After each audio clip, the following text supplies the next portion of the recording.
Hello বন্ধুরা, আজকের চলে এসেছি বাদাম ছাপার রেসিপি নিয়ে।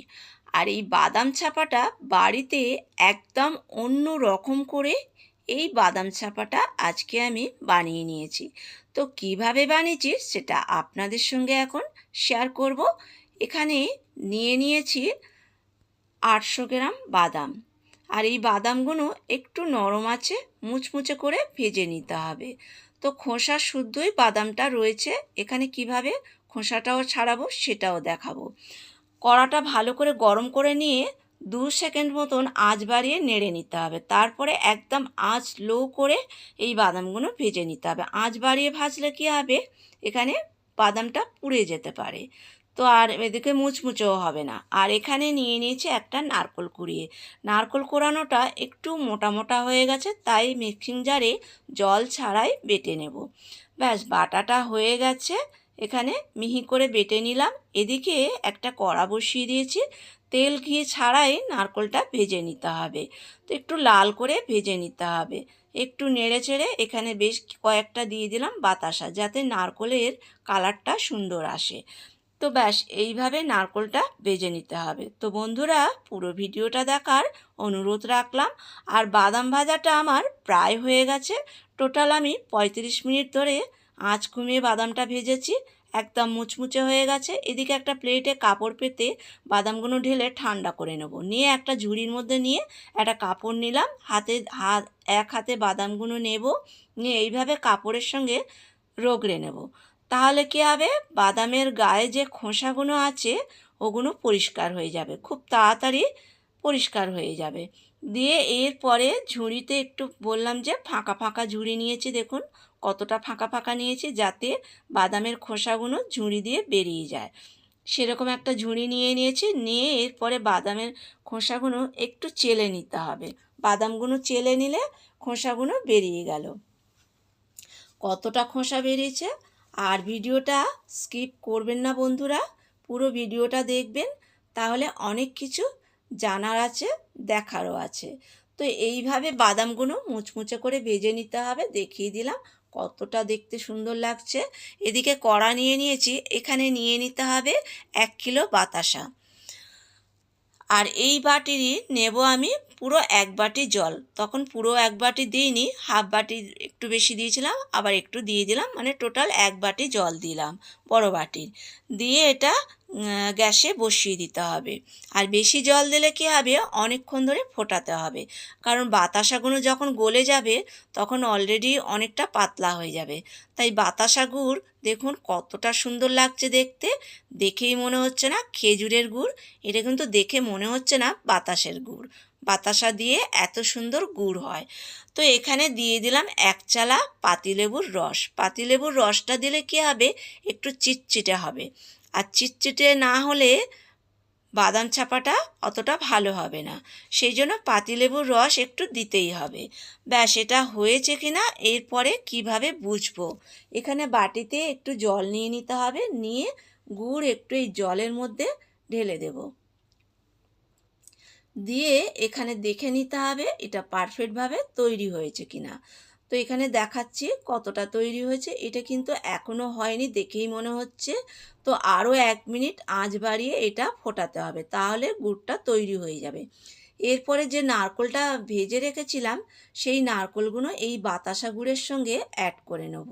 পুরো নারকেলটা দিয়ে দিলাম, দিয়ে 1 মিনিট এটা আঁচ বাড়িয়ে জাল দিয়ে দেবো।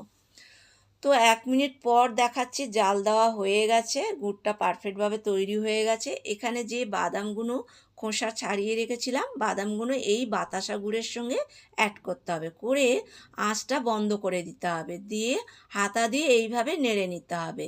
আর এই বাদাম বাতাসা গুড়ের সঙ্গে দিয়ে যদি ফোটানো হয়, তাহলে বাদামগুলো নরম হয়ে যাবে, বাদাম ছাপাটা খেতে ভালো লাগবে না। তো এইদিকে নিয়ে নিয়েছে একটা ট্রের মধ্যে সাদা তেল দিয়ে দেবো। তেলটা দেওয়া হচ্ছে কেন, এখানে বাদাম চাপাগুলো আমি দেব যাতে চিপকে না বসে যায়, সহজেই উঠে আসে, সেই জন্য তেলটা মাখিয়ে নিতে হবে। নিয়ে এখানে গোল গোল কাঁচের চুড়ি বেশ কয়েকটা দিয়ে দেবো, যাতে বাদাম চাপাগুলো গোল গোল হয়। তো এইভাবে দিয়ে চুড়িগুলো দিয়ে চুড়ির মাঝখানে বাদাম গুড়টা যেটা মেশানো ছিল এইভাবে দিয়ে দিতে হবে। আর কেউ চাইলে বড় থালাতেও এটা বড় থালাতে তেল মাখিয়ে 5 মিনিট রাখলেই বসে যাবে। তারপরে একটা শক্ত কিছু দিয়ে টুকরো টুকরো করে ভেঙে নিতে পারো। এরপরে চুড়িতে দেওয়ার পরে যেটা বেশি হয়েছিল ছোট একটা থালাতে তেল মাখিয়ে এইভাবে দিয়ে দিলাম। এটা 5 মিনিট রাখলেই বসে যাবে। এরপরে ভেঙে নেবো এটা টুকরো টুকরো করে। আর এখানে 2 মিনিট পর দেখাচ্ছি, ওপর থেকে শুকনো হয়ে গেছে প্রায়। আর চুড়িগুলো যে তুলছি এখানে একটু নরম আছে। আর 2 মিনিট পরে এটা চুড়িগুলো বার করে নিতে হবে এই বাদাম ছাপা থেকে। তাহলে কী হবে, বেশিক্ষণ যদি আমি এটা 5 মিনিট পর যদি এই চুড়িগুলো বার করি, এখানে চুড়িগুলো তো টেনে টেনে বার করার সময় কী হবে, বাদাম চাপাগুলো ভেঙে যেতে পারে বা চুড়িটাও ভেঙে বাদাম চাপার সঙ্গে আটকে যেতে পারে। সেই জন্য 2 মিনিট পর এটা আস্তে আস্তে চুড়িগুলো এরকম তুলে নিতে হবে। এটা নরমও আছে, চুড়িগুলো সহজেই উঠে বেরিয়ে আসবে। ব্যাস, দিয়ে সাইডগুলো এইভাবে আটকে দিতে হবে। মানে চুড়ি তুলতে গিয়ে যেগুলো একটু উবড়ো খাবড়ো হয়ে গেছে, টেনে বেঁকে গেছে, ওটা হাত দিয়ে সমান করে দিতে হবে।